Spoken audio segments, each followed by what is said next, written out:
You may have seen it in movies, or probably in a couple of video games, but more than likely, you would have seen it performed in public. Capoeira. Just what is this performance that looks like breakdancing yet comes across as a fight? As a student of Capoeira, I've been vaguely aware of the martial arts history.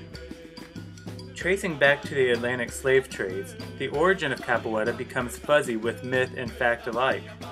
I began this research to help sort out myth from historical fact, not only for myself, but to inform anyone else who wonders what exactly this art is all about.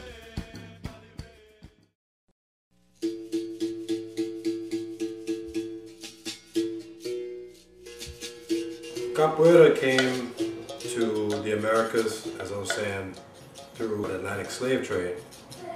And so some people will debate about to what extent Capoeira is Brazilian versus Capoeira being African.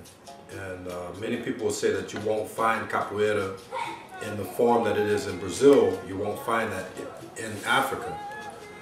The process of preserving cultural traditions like Capoeira came through warfare. And the martial arts shaped modern Brazil in many ways. You had policemen and soldiers that used Capoeira. You had outlaws and thugs and gangsters that used Capoeira. But its roots come out of a direct resistance to slavery and to oppression. And because of its roots and resistance, it was illegal.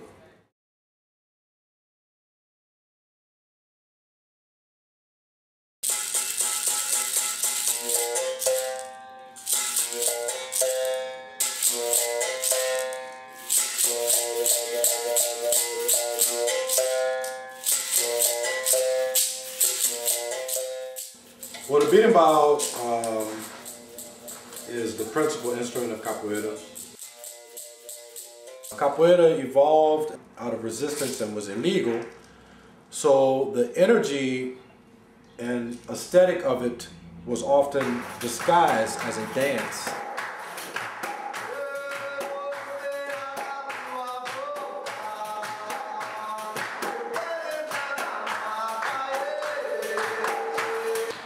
So the rhythms of Capoeira dictate the style of the game. You don't fight Capoeira, we don't dance Capoeira. You play Capoeira. So it's a fight-like dance or a dance-like fight. It's a conversation that's done to rhythm, and the rhythm dictates the type of game that is to be played. There are certain rhythms that would also say that the police were coming, that it was time to run away. The two different styles of Capoeira have different aesthetics, and through that they have different energies, so to speak, but they're both still Capoeira. The Capoeira Regional is archetypically more, can be compared more to Taekwondo. It emphasizes more the sport, acrobatics, what they call espectáculo, or the spectacle of Capoeira, which is very beautiful to watch, is very fun to watch, is also very fun and beautiful to play. The Capoeira Angola is more technical. It tends to be played slower, more ritualized, lower to the ground generally.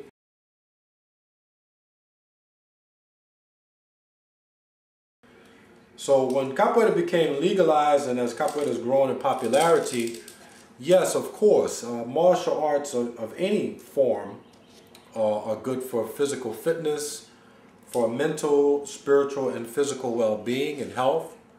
It can help a person to relieve stress and to balance their energies, to release tension, to cultivate self-esteem and self-confidence, to cultivate self-discipline through training, to build a community dialogue. The fight aspect of Capoeira is not diminished. The Capoeira is still very dangerous, very lethal. It is still a martial art, even though it has been disguised as a dance and performed as a game.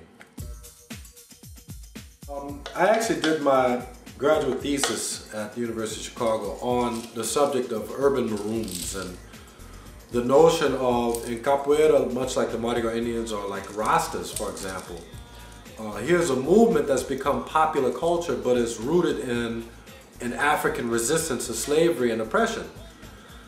So how do they preserve the African resistance character when it's being embraced by people of all so-called races and cultures and ethnicities around the world? All of the Capoeira academies and hoarders I've been to, there's always been a multicultural, multi-ethnic, multi-generational, gender-balanced participation in Capoeira. And so it's viewed as a spirit.